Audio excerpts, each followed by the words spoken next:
जय हिंद दोस्तों, नमस्कार। मैं प्रमोद अरोरा आप सभी का स्वागत करता हूं रोजगार विद प्रमोद यूट्यूब चैनल में। दोस्तों, आज का जो प्रैक्टिस सेट है ये प्रैक्टिस सेट नंबर 27 है। 26 प्रैक्टिस सेट हम लोग कर चुके हैं, आप लोगों ने देखा भी होगा। उम्मीद करता हूं कि आपको हर एक क्वेश्चन समझ में भी आए होंगे। और दोस्तों, ये जो प्रैक्टिस सेट चल रहा है मैथ का, इसमें आपको टोटल 20 प्रश्न मिलते हैं, क्योंकि आपके एग्जाम में 20 प्रश्न मैथ के पूछे जाएंगे। और ये 20 के 20 प्रश्न ही दोस्तों प्रीवियस ईयर के क्वेश्चन है। पिछले साल जो पेपर हुआ था उसी का यह क्वेश्चन है। तो आप लोग इन 20 प्रश्नों में से कितने प्रश्न बना पाते हैं, आप लोग अपना स्कोर हमें कमेंट बॉक्स में ज़रूर बताइएगा दोस्तों। तो चलिए स्टार्ट करते हैं। एक बार सभी लोग भारत माता की जय बोलेंगे, कमेंट बॉक्स में लिखेंगे और वीडियो को इसको शेयर करेंगे। अभी तक चैनल को सब्सक्राइब नहीं किए हैं दोस्तों, तो आप लोग सब्सक्राइब करके इस परिवार का हिस्सा बनिए दोस्तों। और यकीन मानिए आपका सिलेक्शन इस बार पक्का ही होगा। तो हमारा टारगेट है 20 में से 20 नंबर में से 20 नंबर आपको मैथ में कैसे लाने हैं, इस पर हम लोग काम कर रहे हैं। बहुत जल्द ही दोस्तों आपको चैप्टर वाइज भी प्रैक्टिस में कराने के लिए यहाँ पर आपके सामने उपस्थित होऊंगा। तो चलिए स्टार्ट करते हैं। आज के लिए पहला क्वेश्चन यहाँ पर दिया गया है। किसी संख्या को 42 से विभाजित करने पर भागफल 120 तथा शेषफल 0 प्राप्त होता है। उसी संख्या को 41 से विभाजित करने पर शेषफल कितना होगा। देखिए दोस्तों, आप ये तरीका जानते होंगे कि भाज्य बराबर होता है, भाज्य बराबर होता है दोस्तों भाजक गुणे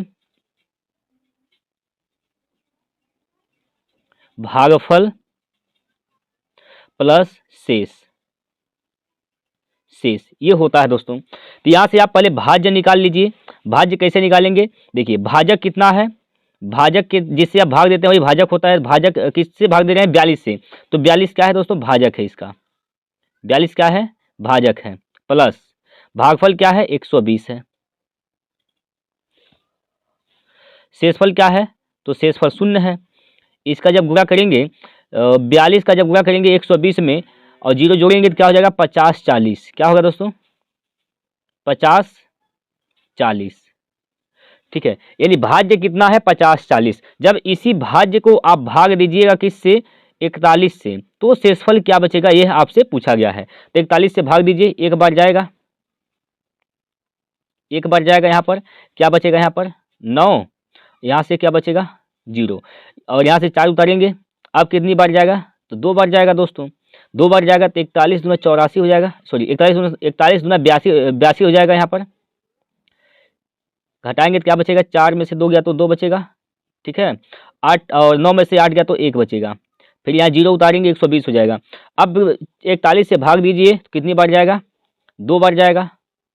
2 बार जाएगा, 41 दूना 82। ठीक है, घटाइए, 0 में से 2 तो घटेगा नहीं, यानी 10 में से 2 घटाएंगे क्या बचेगा, 8, और 11 में से 8 गया तो क्या बचेगा, 3। यानी शेषफल क्या बचेगा दोस्तों, 38। शेषफल दोस्तों 38 बचेगा। ऑप्शन नंबर 1 इसका बिल्कुल सही उत्तर है। ठीक है, तो ये तरीका होता है दोस्तों इसको हल करने का।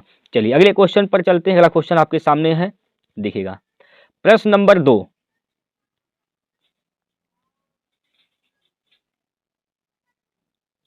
प्रश्न नंबर 2 आपके सामने यहाँ पर दिया गया है। क्या कहा गया है कि एक वृत्ताकार ट्रैक यानी मार्ग के चारों ओर दौड़ में एक एथलीट पहले चक्र में 10 मीटर प्रति सेकंड की गति से दौड़ता है और दूसरे चक्र में 20 मीटर प्रति सेकंड की गति से और तीसरे चक्र में 30 मीटर प्रति सेकंड की गति से दौड़ता है।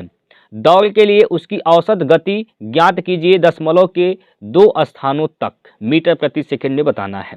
देखिए 3 गतियां हैं दोस्तों, एक है 10 मीटर प्रति सेकंड है, और एक क्या है 20 मीटर प्रति सेकंड है, और एक दोस्तों 30 मीटर प्रति सेकंड है। तो टोटल दूरी निकाल लेंगे, यहाँ से तीनों का एलसीएम निकालिए, टोटल दूरी निकल जाएगा। तो दूरी क्या हो जाएगा, 60 मीटर। ठीक है, 10 छक 60, 20 तिया 60 और 30 दूना 60। ये क्या निकल गया, 6 3 2 क्या निकल गया, यह समय निकल गया। अभी कितने चाल हैं, 3 चाल हैं, तो इसमें आप क्या करिए, 3 से गुना कर दीजिए।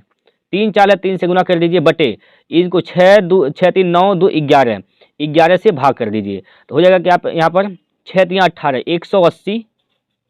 180 बटे 11, 11 से भाग दीजिएगा तो 11 1 कम 11 कितनी बार में जाएगा दोस्तों, 11 1 कम 11 कितना शेष बचेगा, 5। सॉरी 11 कम 11 और 7 बचेगा हो जाएगा 70। 11 छक्का 66, 4 शेष बचेगा, दशमलव लगाएंगे यहाँ पर, ठीक है, और यहाँ पर 0 बढ़ा लेंगे, ठीक है।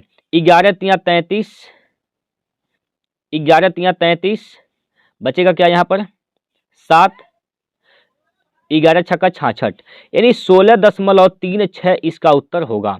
क्या होगा 16.36, 16.36 ऑप्शन नंबर 3 में दिया गया है, ठीक है दोस्तों। उम्मीद करता हूं कि यह सवाल आपको समझ में आ गया होगा, और ऐसे सवाल को आपको ऐसे ही लगाने हैं, जब 3 चाल दिया हो तो इसका औसत चाल ऐसे निकाला जाता है दोस्तों। क्लियर है? चलिए अगले क्वेश्चन पर चलते हैं। अगला क्वेश्चन देखिए आपके सामने यहाँ पर दिया गया है।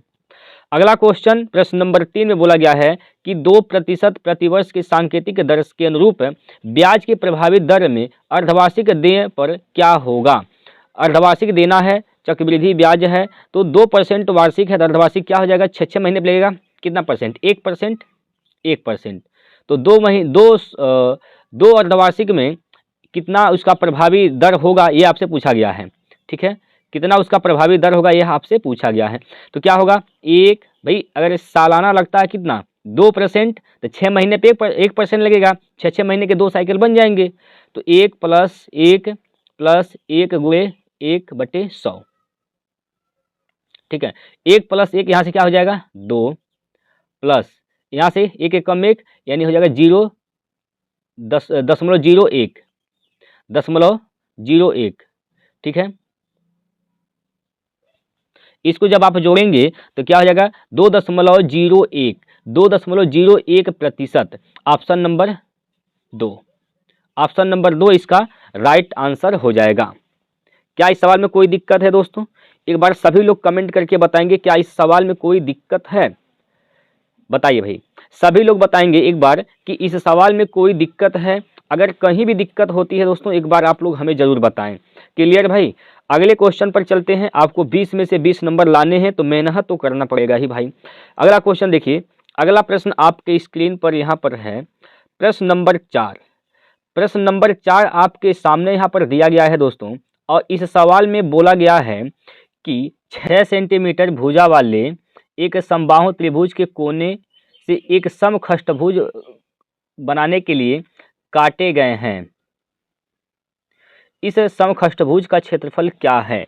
जो खष्टभुज बना है दोस्तों उसका क्षेत्रफल पूछा गया है। त्रिभुज समबाहु है, त्रिभुज क्या है दोस्तों समबाहु है। त्रिभुज समबाहु है तो इसका मतलब उसकी हर एक भुजा क्या है आपस में बराबर है, तो इस प्रकार से त्रिभुज है, ठीक है। अब इसके कोने से काटे गए हैं, ऐसा कुछ इस प्रकार से ऐसे काट लिए गए हैं दोस्तों, कोने से ऐसे काटे गए हैं। जब कोने से ऐसे काट लिए गए हैं तो यहाँ पर क्या बन गया दोस्तों, यहाँ से देखिए क्या बन गया, यह एक समखष्टभुज बन गया। यहाँ से 6 भुजा वाले बन गए दोस्तों, 6 भुजा वाले समखष्टभुज बन जा रहे हैं, तो इसका आपसे क्षेत्रफल पूछा जा रहा है। अब जरा यहाँ पर आप दिमाग लगाइए, बताइएगा ये पूरी लंबाई क्या है, तो पूरी लंबाई आप कहेंगे 6 सेंटीमीटर है। कितना सेंटीमीटर है? 6 सेंटीमीटर है। अगर पूरी लंबाई दोस्तों 6 सेंटीमीटर है तो ये जो कटा है ये 3 हिस्से में कट गया, ऐसे 3 हिस्से बराबर बराबर में कट गए हैं। यहाँ पर देखिए, यहाँ पर एक हिस्सा यह है, एक हिस्सा यह है, एक हिस्सा यह है, ये बराबर बराबर 3 हिस्से में कट गए हैं। तो पूरा अगर 6 है तो 2-2 हिस्सा होगा, एक एक हिस्से का मान क्या होगा 2-2 सेंटीमीटर होगा। यानी हम कह सकते हैं कि ये 2 सेंटीमीटर होगा, समखष्टभुज का एक भुजा 2 सेंटीमीटर होगा। समखष्टभुज में कितने इसमें त्रिभुज बनेंगे? 6 त्रिभुज बनेंगे दोस्तों, 6 त्रिभुज बनेंगे। अगर एक त्रिभुज का जो 6 त्रिभुज बनेंगे, हर एक त्रिभुज समबाहु होगा। एक त्रिभुज का, एक समबाहु त्रिभुज का क्षेत्रफल क्या होता है तो आप जानते हैं √3a² होता है, बटे क्या होता है दोस्तों 4 होता है। एक समबाहु त्रिभुज का क्षेत्रफल ये होता है। अगर कुल 6 समबाहु त्रिभुज बन रहे हैं, एक खष्टभुज में 6 समबाहु त्रिभुज बनते हैं तो 6 से गुणा कर देंगे यहाँ पर, ये टोटल समखष्टभुज का क्षेत्रफल यहाँ से निकल जाएगा। मान रख दीजिए भैया, ए का मान क्या रखेंगे 2 रखेंगे, 2 का स्क्वायर 4 हो जाएगा, 4 √3/4 × 6, 4 4 से कैंसिल होगा, तो क्या हो जाएगा 6 करणी में 3, 6 करणी में 3 सेंटीमीटर स्क्वायर। क्लियर है? 6 करणी में 3, 6 करणी में 3 सेंटीमीटर स्क्वायर। ऑप्शन नंबर यहाँ पर कौन सा सही हो जाएगा? 4। ऑप्शन नंबर 4 इस विकल्प, इस प्रश्न का राइट आंसर होगा दोस्तों। कोई दिक्कत है दोस्तों इसमें? बताइए। मेंसुरेशन का 2D पार्ट का सवाल है, बताइए इसमें कोई दिक्कत है तो एक बार सभी लोग कमेंट में लिखेंगे। अगर आपको सवाल समझ में आ गया है दोस्तों तो आप लोग लिखेंगे वाई, कमेंट में आप लोग वाई लिखेंगे। अगर सवाल नहीं समझ में आया है तो आप लोग कमेंट बॉक्स में लिखेंगे यन। एक बार सभी लोग अपना मत दीजिए, बताइए आपको सवाल समझ में आया कि नहीं आया। चलिए अगले क्वेश्चन पर चलते हैं। अगला क्वेश्चन लेते हैं यहाँ पर आपके सामने। देखिएगा दोस्तों, ये जो सवाल है सरलीकरण का क्वेश्चन है, तो उम्मीद करता हूं कि आप लोग सरलीकरण बेहतरीन तरीके से आप लोगों ने पढ़ा है। हमने हर एक प्रैक्टिस सेट में आपको सरलीकरण के क्वेश्चन सॉल्व करके बताया भी है कैसे हल करते हैं दोस्तों। ठीक है, तो यहाँ पर 4 विकल्प दिए गए हैं, इन चारों में से कौन सा विकल्प सही है इसका जवाब आप लोग हमें कमेंट बॉक्स में देंगे। कोई दिक्कत है दोस्तों? बताइए, कोई दिक्कत है? चलिएगा आगे चलते हैं, आगे चलते हैं दोस्तों। देखिए आप लोग अपने साथ में पेन पेपर लेकर अवश्य बैठिए दोस्तों। अब प्रयास करिए कि आप लोग ज़्यादा से ज़्यादा सवाल अपने ही खुद लगाने का प्रयास करें। ठीक है, चलिए यहाँ पर अगला क्वेश्चन आपके सामने है और बोला गया है कि 5 सेंटीमीटर, 4 सेंटीमीटर और 3 सेंटीमीटर भुजाओं वाले 3 घनों को पिघलाकर एक नया घन बनाया जाता है, तो नए घन के विकर्ण की लंबाई ज्ञात कीजिए। जो नया घन बना है दोस्तों उसके विकर्ण की लंबाई पूछा गया है आपसे, नए घन के विकर्ण की आपसे लंबाई पूछा गया है। तो एक बात बताइए, 3 प्रकार के घन हैं, ठीक है भाई, 3 घन हैं और तीनों घन को पिघला दिया गया, पिघला के एक बहुत बड़ा घन बना दिया गया, एक बहुत बड़ा घन बना दिया गया। तो इस घन का क्या चीज़ है, इस छोटे छोटे जो घन हैं, इन छोटे छोटे 3 घनों का क्या चीज़ है जो इस बड़े घन के बराबर होगा? तो आप लोगों का जवाब आएगा दोस्तों कि सर इसका आयतन बराबर होगा, आयतन नहीं बदलेगा। 3 छोटे छोटे घनों के आयतन का योग एक बड़े घन के आयतन के बराबर होगा। तो जरा बताएंगे कि एक घन के आयतन क्या होता है? घन का आयतन क्या होता है? a का क्यूब। तो 3 घन है तो हम कहेंगे a1 का क्यूब। बोलिए भाई, कहेंगे? जी बिल्कुल कहेंगे। a1 का क्यूब हो जाएगा प्लस a2 का क्यूब हो जाएगा, यहाँ पर a2 का क्यूब प्लस a3 का क्यूब,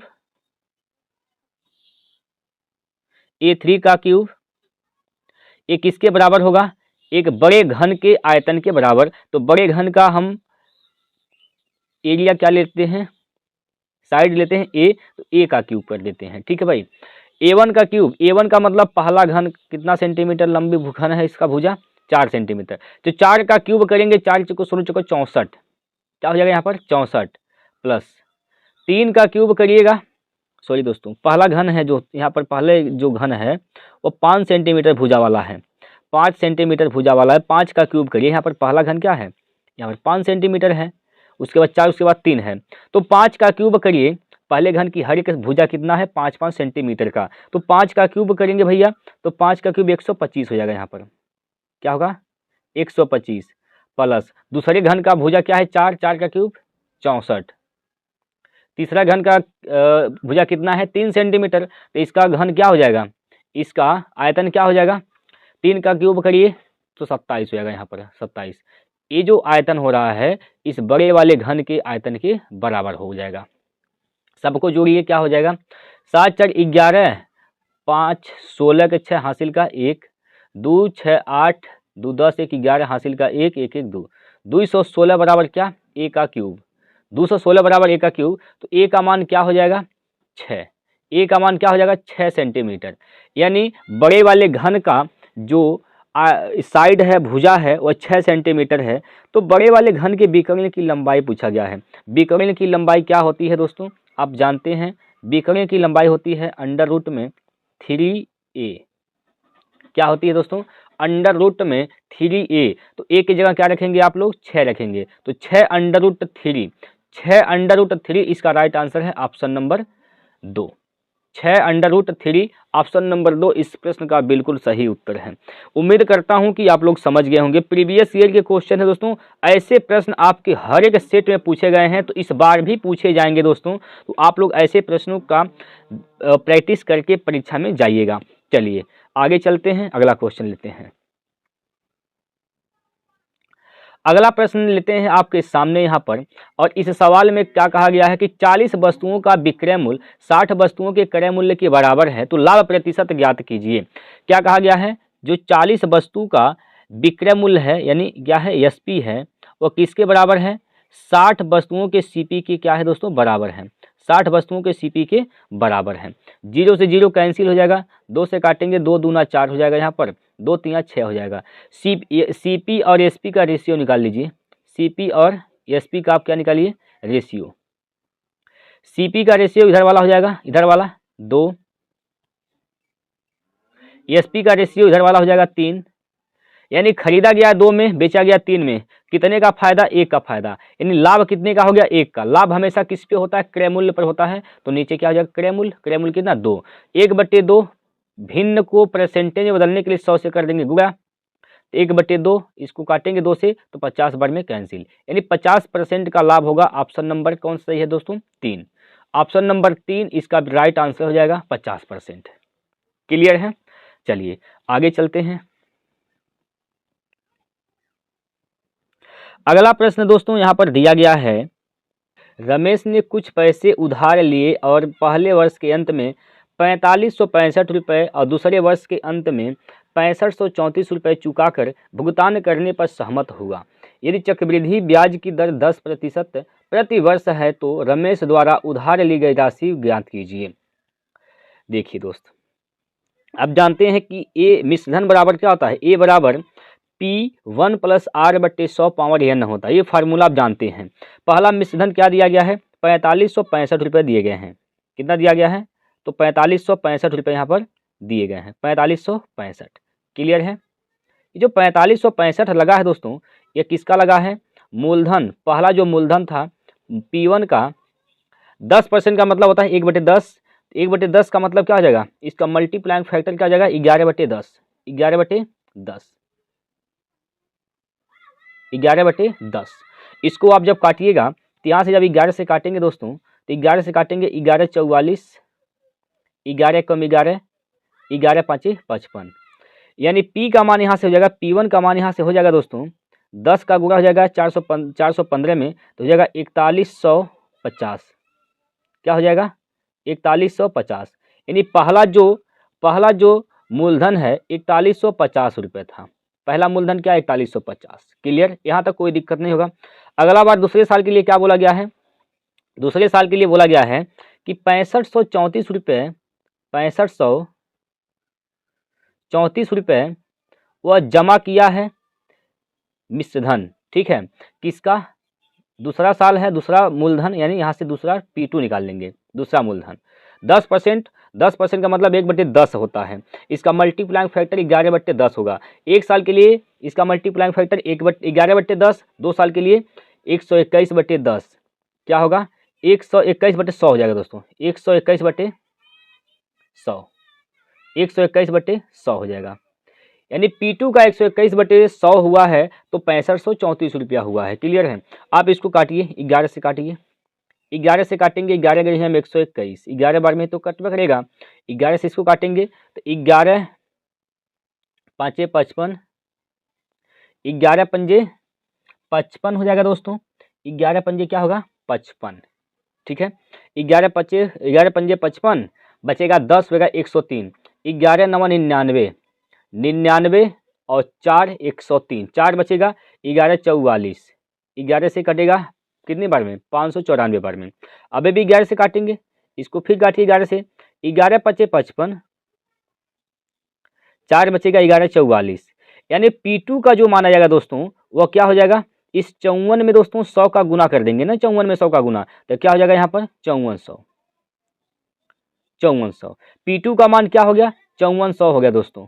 ठीक है, P1 कितना है, P1 है 4150, P2 क्या है, तो P2 है दोस्तों यहाँ पर 5400।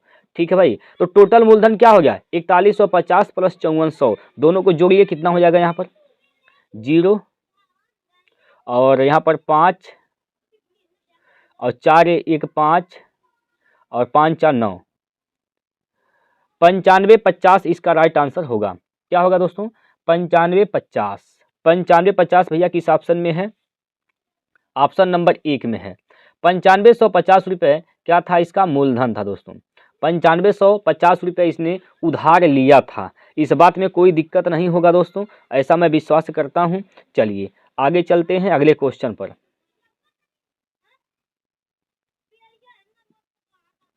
अगला प्रश्न दिया गया है यहाँ पर और कहा गया है कि पंकज एक कुर्सी की बिक्री पर 250 रुपये की नगद छूट, फिर 8% और 5% की 2 क्रमिक छूट प्रदान करता है।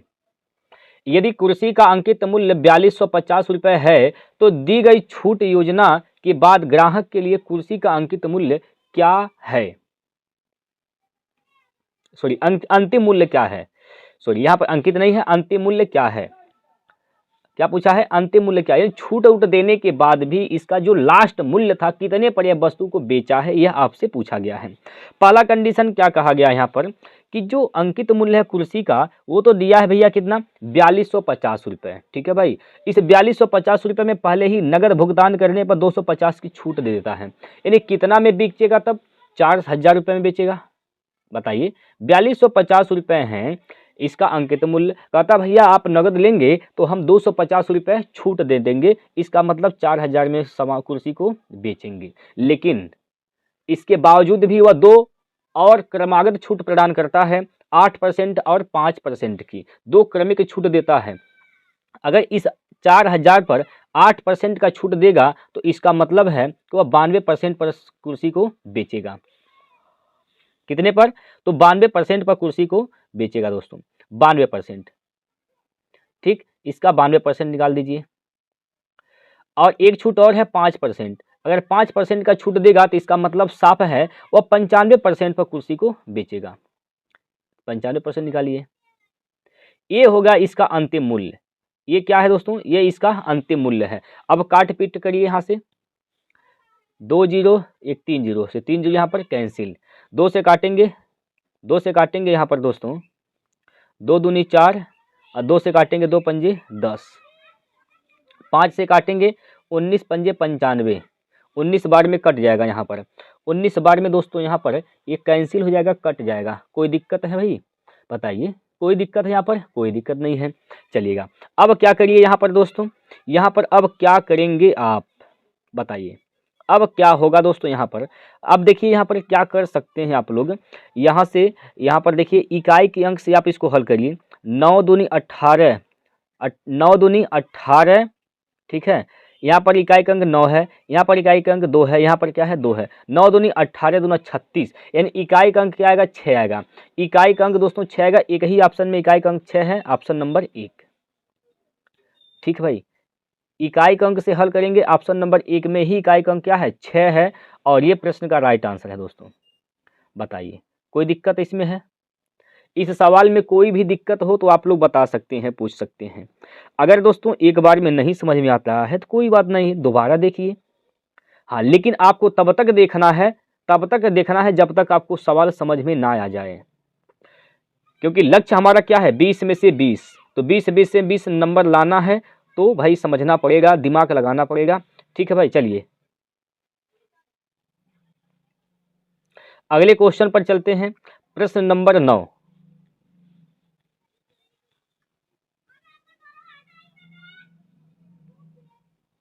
देखिए क्या कहा गया है इसमें, ए और बी की आयु का अनुपात क्रमशः 5:8 है। क्या भाई, 2 बंदे हैं, एक ए है और एक कौन है, एक बी है। इनकी आयु का अनुपात क्या है 5:8, 5:8 है। 8 वर्ष बाद, 8 साल ये भी बढ़ेगा, 8 साल ये भी बढ़ेगा। 8 साल बाद क्या होता है, 8 साल बाद उनकी आयु का अनुपात 3:4 हो जाता है, 3 यहाँ पर 4 हो जाता है। ठीक है भाई, 3:4 हो जाता है। तो उनकी वर्तमान आयु का योग बताइए, उनकी वर्तमान आयु का योग बताना है। ठीक है, यानी ऑप्शन वही सही है जो 13 से कट जाए। अब 13 से तो पहला ऑप्शन भी कटेगा और दूसरा भी कटेगा और सभी ऑप्शन 13 से कट रहे हैं, तो ऑप्शन से तो नहीं हल कर सकते हैं। अब इसको समझिए मेथड से कैसे हल करेंगे। इस 4 का गुना 5 में करिए, 5 चौको 20, 8 का गुना इस 3 में करिए, इसका 8 का 24, 20 और 24 का अंतर लेना है तो क्या हो जाएगा 4। क्या होगा दोस्तों 4 बराबर बराबर यहाँ से 3 और 4 का गुना, 3 और 4 का अंतर क्या होगा 1, 1 का गुना इस 8 में कर देंगे। ठीक है, इस 8 में करेंगे तो 8 कम 8 हो जाएगा, यहाँ पर क्या हो जाएगा 8। ठीक है, 4 से काटेंगे 4 दूना 8, यानी 1 अनुपात का मान कितना हो गया, 1 अनुपात का मान दोस्तों 2 हो गया। अगर 1 अनुपात का मान 2 है तो आपसे क्या पूछा है, वर्तमान आयु का युग पूछा है। वर्तमान आयु का युग क्या हो जाएगा 8 5 13, 13। तो 13 अनुपात का मान निकालना है, 1 अनुपात का मान 2 है तो 13 अनुपात का मान क्या हो जाएगा 13 गुना 2 अर्थात 26। क्या होगा दोस्त 26, 13 दूना 26। ठीक है, तो ऑप्शन नंबर यहाँ पर 3 इसका राइट आंसर हो जाएगा, ऑप्शन नंबर 3।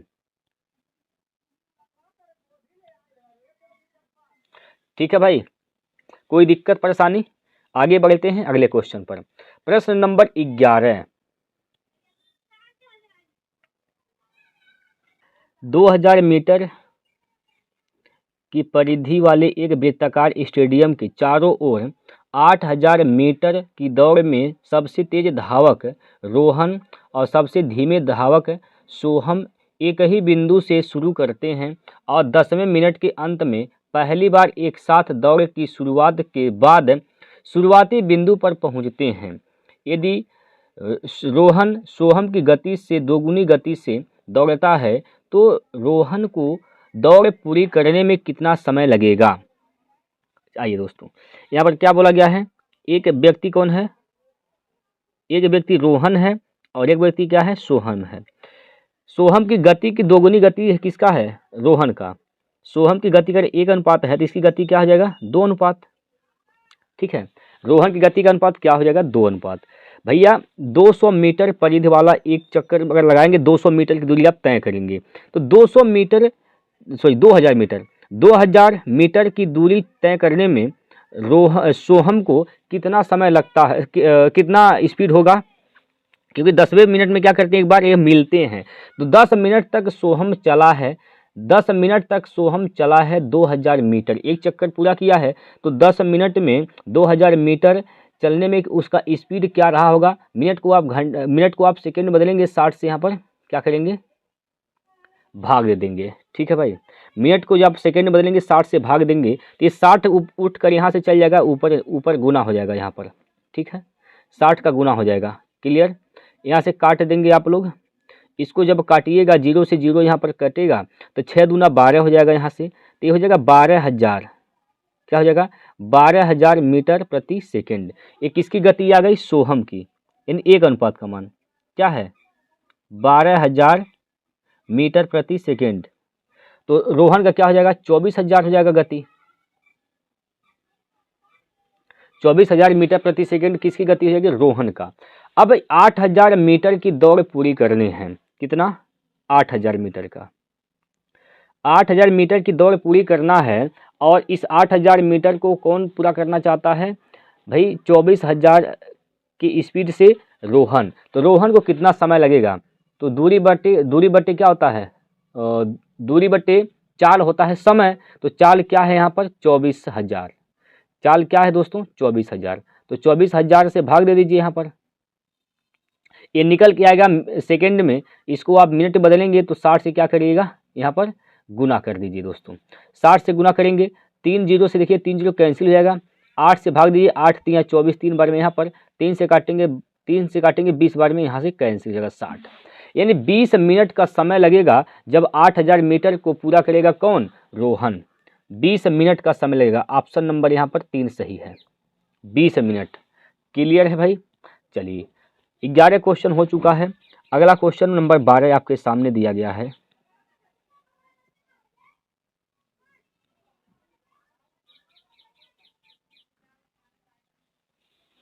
अगला प्रश्न आपके सामने यहाँ पर दिया गया है और इसमें बोला गया है कि 3 धावक अमन, रमेश और नरेश एक दौड़ में भाग लेते हैं जिसमें अमन रमेश से 48 मीटर आगे और नरेश से 68 मीटर आगे रहता है। उसी लंबाई की एक दौड़ में रमेश नरेश से 25 मीटर आगे रहा। प्रत्येक धावक पूरी दूरी एक स्थिर गति से तय करता है। दौड़ की लंबाई बताइए क्या है। कितनी दौड़ की लंबाई है यह आपसे पूछा गया है दोस्तों। चलिए हम टोटल दूरी क्या मान लेते हैं, टोटल दूरी मान लेते हैं दोस्तों डी मीटर होगा। टोटल दूरी क्या है, हमने मान लिया कि टोटल दूरी कितना है, डी मीटर। कोई दिक्कत नहीं है। टोटल दूरी हमने डी मीटर मान लिया दोस्तों। और अब सवाल को पढ़िए, एक बार क्वेश्चन को पढ़िए, जिसमें अमन रमेश से 48 मीटर आगे है। अमन क्या है, रमेश से 48 मीटर आगे है दोस्तों।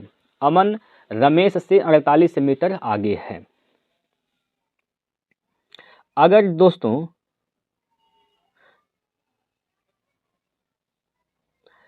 अमन, अगर यहाँ पर हमें ये मान लेते हैं कि अमन जो है, अमन अगर डी मीटर चलता है,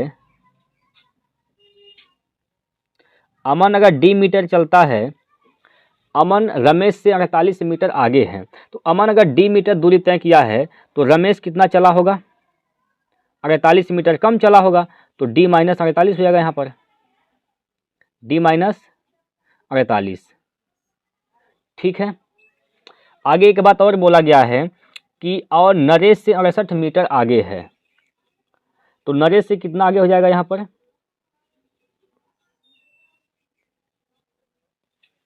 तो नरेश कितना दूरी चला होगा यहाँ पर, नरेश कितना दूरी चला होगा, 68 मीटर कम दूरी चला होगा। तो क्या हो जाएगा यहाँ पर, डी माइनस का 68, डी माइनस 68। ठीक है भाई, कोई दिक्कत है, कोई दिक्कत नहीं है। आगे क्या कहा गया है, उसी लंबाई की एक दौड़ में रमेश नरेश से 25 मीटर आगे है। उसी लंबाई की एक दौड़ में क्या बोला गया है कि रमेश नरेश से 25 मीटर आगे है। ठीक है, रमेश आगे है नरेश से। तो अगर रमेश जो है दोस्तों, अगर रमेश डी मीटर चलता है तो नरेश कितना चलेगा, नरेश आगे है, रमेश आगे है नरेश से, तो ये डी माइनस का 25 हो जाएगा। 25 मीटर कम चलेगा यहाँ पर, 25 मीटर यहाँ पर ये कम चलेगा दोस्तों। क्लियर है, बताइए क्या यहाँ तक कोई आपको दिक्कत है। चलिएगा, अगर यहाँ तक कोई दिक्कत नहीं है तो आगे बढ़िए। यहाँ से दोस्तों आप कर सकते हैं इसको, डी माइनस 48, डी माइनस 48 बटे डी माइनस 68 बराबर, यहाँ से अनुपात निकाल लेंगे, डी बटे डी माइनस 25, डी माइनस क्या हो जाएगा 25। ठीक है, डी माइनस 25, इसका त्रिया गुना करेंगे, इसका इधर इसका इधर, तो इसका जब इधर करेंगे तो हो जाएगा क्या यहाँ पर, डी का स्क्वायर माइनस 48 डी,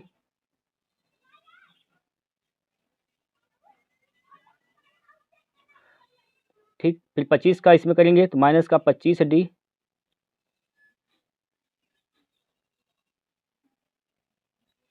और फिर माइनस माइनस प्लस हो जाएगा, माइनस माइनस प्लस हो जाएगा। 25 का गुना 48 में, 25 वाटे 200, हासिल का 20, 25 चौका 20, 25 चौका 100, 100 प्लस 20 करेंगे तो हो जाएगा क्या, 100 प्लस 20 120, 120 यानी 1200 बराबर। अब डी का गुना यहाँ पर करेंगे, आप डी स्क्वायर हो जाएगा, डी स्क्वायर हो जाएगा यहाँ पर, माइनस 68 डी हो जाएगा, 68 डी। यहाँ से आप देखिए ये डी स्क्वायर प्लस है, डी स्क्वायर प्लस है, बराबर के दाएं बाएं है, कैंसिल हो जाएगा यहाँ से।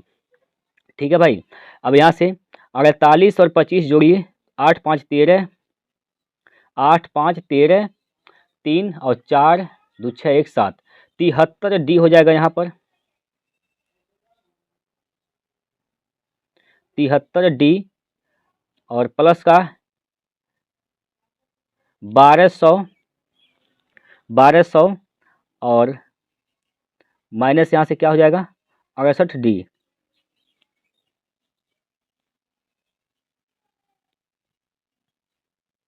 68 डी। ठीक है। तो डी का मान निकालेंगे, तो डी का मान निकालने के लिए आप 68 को इधर लेकर जाएंगे तो क्या हो जाएगा, यहाँ से दोस्तों 68 को उधर लेकर जाएंगे आप, तो 73 में से 68 घटाएंगे तो क्या बचेगा दोस्तों, 73 में से 68 घटाइए, 13 में से 8 गया तो 5 बचेगा, क्या बचेगा, 5 बचेगा। यानी हम कह सकते हैं, यहाँ पर देखिए, यहाँ पर देखिए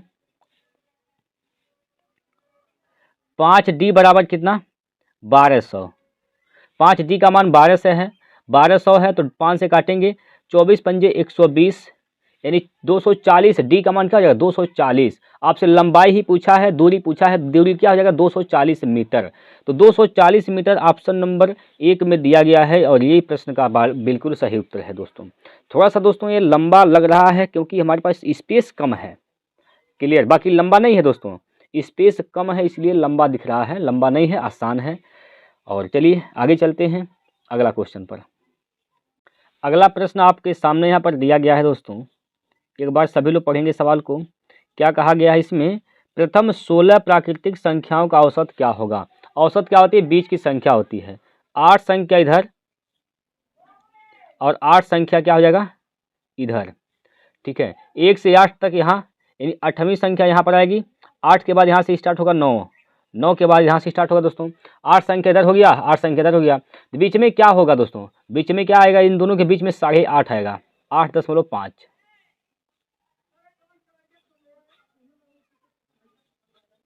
8.5 बीच की संख्या होगी और ये इसका औसत हो जाएगा दोस्तों, ऑप्शन नंबर 1, ठीक है। ऑप्शन नंबर 1 इसका औसत है, क्लियर है। चलिएगा आगे चलते हैं, अगला क्वेश्चन देखिए, प्रश्न नंबर 14। प्रश्न नंबर दोस्तों 14 आपके सामने है। यहाँ पर एक चुनाव में जिस उम्मीदवार को 70% वोट मिलते हैं वह 500 वोटों के बहुमत से चुना जाता है, कुल वोटों की संख्या बताइए। अगर 70% ये पाया है तो हारने वाला कितना पाएगा, 30%। तो कितने परसेंट से जीता गया है, बहुमत कितने परसेंट यह चुना गया है, कितने परसेंट के बहुमत से चुना गया है, 40% के, 40% के। तो 40% का मान क्या है, 500 है दोस्तों। 40% का मान कितना है, 500 है। 40% का मान 500 है तो पूछा गया है कुल वोटों की संख्या, तो टोटल वोट क्या थे, 100%। 100% का मान आपसे पूछा गया है, ठीक। तो क्या हो जाएगा, 500/40 गुना 100, ठीक। यहाँ से काटिए, कैंसिल, 4 से काटेंगे 25 बार में कैंसिल, 25 पंजे 125, एक के बाद 1 0, यानी 1250 इसका राइट आंसर है, ऑप्शन नंबर 4। चलिए अगला क्वेश्चन देखिए दोस्त, अगला प्रश्न देखिए आपके सामने है अगला क्वेश्चन। और यहाँ पर इस प्रश्न में क्या कहा गया है देखिएगा, यदि x माइनस वाई का 85%, x प्लस वाई का 25% है तो y x का कितना प्रतिशत है। यहाँ से आप देखिए, आप परसेंटेज से परसेंटेज यहाँ पर कैंसिल हो जाएगा। 5 से काटेंगे 17 पंजे 85, 17 बार में कैंसिल, 5 से काटेंगे 5 बार में कैंसिल, ठीक है। यहाँ से आपका x माइनस का y बटे x प्लस y निकाल सकते हैं। कैसे निकालिएगा, x माइनस वाई का अनुपात क्या हो जाएगा, 5, x प्लस वाई का अनुपात क्या हो जाएगा, 17, ठीक। x का मान निकालिए, x बटे वाई निकालिए, x बटे वाई निकालिए तो क्या हो जाएगा, यहाँ पर जोड़ के x बटे वाई निकालना है तो जोड़ के ऊपर लिखेंगे, घटा के नीचे लिखेंगे, क्या लिखेंगे, जोड़ के ऊपर, तो 17 5 22, घटा के नीचे क्या हो जाएगा, 12, ठीक है भाई, 12 काट के छोटे कर सकते हैं, 2 से 2 छक्का 12, 2 से काटेंगे 11 बार में कैंसिल। x का मान क्या है, 11, y का मान क्या है, 6। तो पूछा गया है y x का कितना परसेंट है, जिसके साथ का लगा होता है वो नीचे होता है, किसके साथ का लगा है यहाँ पर, x की, तो x नीचे हो जाएगा, ऊपर क्या होगा 6, नीचे क्या होगा 11 गुणे 100, क्लियर। 600 बटे 11, 600 बटे दोस्तों क्या होगा, 11 हो जाएगा। तो 11 से भाग दीजिए, 11 पंजे 55, 11 पचे 55, 5 बचेगा, हो जाएगा 50, 11 44, 6 50, यानी 54 सही 6/11, 54 सही 6/11 इस प्रश्न का राइट आंसर है, ऑप्शन नंबर 2। ऑप्शन नंबर 2 इस प्रश्न का बिल्कुल सही उत्तर है दोस्तों। चलिए अगले क्वेश्चन पर चलते हैं। अगला प्रश्न आपके सामने यहाँ पर 16 नंबर प्रश्न आपके सामने दिया गया है। एक बार सभी लोग इसको पढ़ेंगे सभी लोग पढ़िए दोस्तों। क्या कहा गया है कि एक व्यक्ति वास्तविक माप से 10% कम वजन का उपयोग करके क्रय मूल्य पर एक पैकेट बेचता है, उसका लाभ प्रतिशत बताइए। देखिए 100 ग्राम वस्तु है, 100 ग्राम वस्तु है तो इसका सीपी क्या होगा 100 ग्राम का 100 रुपये, क्योंकि 1 ग्राम का 1 रुपये है, 100 ग्राम का 100 रुपये है। वो क्या करता है, वह क्रय मूल्य पर ही बेचता है, यानी वह 100 रुपये में खरीदा है तो 100 रुपये में ही वह क्या करता है, सेलिंग करता है, बेचता है दोस्तों। लेकिन वजन में 10% कम तोलता है। वजन कितना तोलता है, 90 ग्राम। तो 90 ग्राम का दाम कितना हो गया, 90 रुपये। यदि उसके दुकान से 90 रुपये के सामान गए हैं, लेकिन कितना में गया है, 110 में। 90 रुपये के सामान उसके दुकान से गया है और कितने में वह बेचा है, तो यहाँ पर 100 रुपये में बेचा है, तो कितना फ़ायदा कमा लिया यहाँ पर, 10%। किस पर, क्रय मूल्य पर, यानी 90 पर। 1/9 का मतलब 11 सही 1/9, 11 सही 1/9, ऑप्शन नंबर 4 इसका राइट आंसर है दोस्तों। 11 सही 1/9 क्लियर है। चलिए आगे चलते हैं। अगला प्रश्न देखिए, प्रश्न नंबर 17 है दोस्तों आपके सामने। और क्या कहा गया है, टाइम एंड वर्क का क्वेश्चन दिया गया है। रिया एक कार्य को 12 दिनों में, रीता 18 दिनों में और गीता 24 दिनों में पूरा कर सकती है।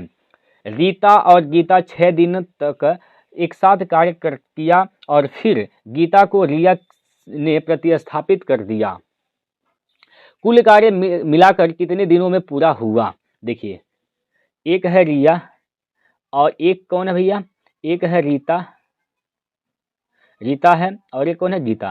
रिया काम करती है 12 दिन में, रीता काम करती है 18 दिन में, गीता काम करती है 24 दिन में। तीनों का लघुत्तम क्या हो जाएगा, क्या होगा, 72। तीनों का लघुत्तम क्या होगा, 72।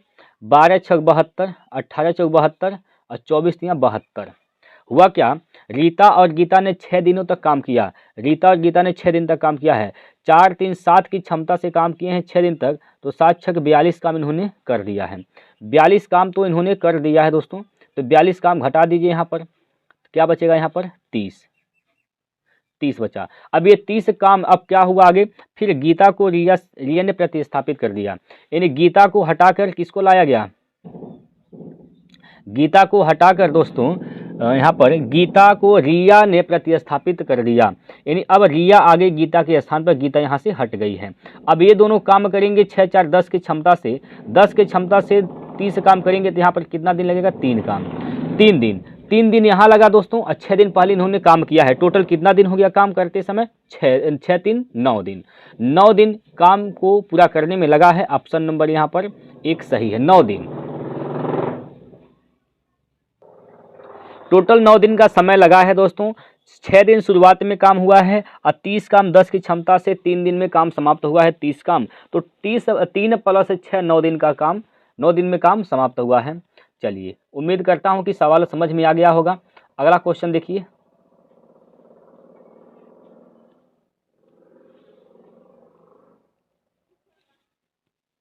अगले क्वेश्चन की ओर चलते हैं दोस्तों। देखिएगा यहाँ पर छोटा बड़ा भिन्न बताना है आपको। तो कौन सा छोटा बड़ा भिन्न है यह बताना, सॉरी अवरोही क्रम में बताना है। अवरोही क्रम माने क्या होता है दोस्तों, घटते क्रम।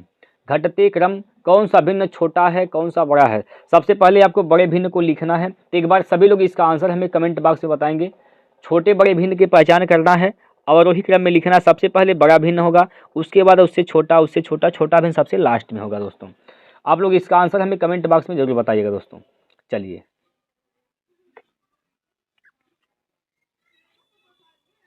यहाँ पर इस सवाल में भी टाइम एंड वर्क का क्वेश्चन दिया गया है कि ए बी सी एक कार्य क्रमशः 42, 56 और 63 दिन में कर सकते हैं। उन्होंने एक साथ काम शुरू किया, लेकिन ए ने कार्य पूरा होने से 10 दिन पहले काम छोड़ दिया, जबकि बी ने कार्य पूरा होने से 12 दिन पहले काम छोड़ दिया। तो संपूर्ण कार्य को पूरा करने के लिए कितने दिनों की अनुमानित जो दिन है, अनुमानित समय कितना लगेगा, ये आपसे पूछा गया है।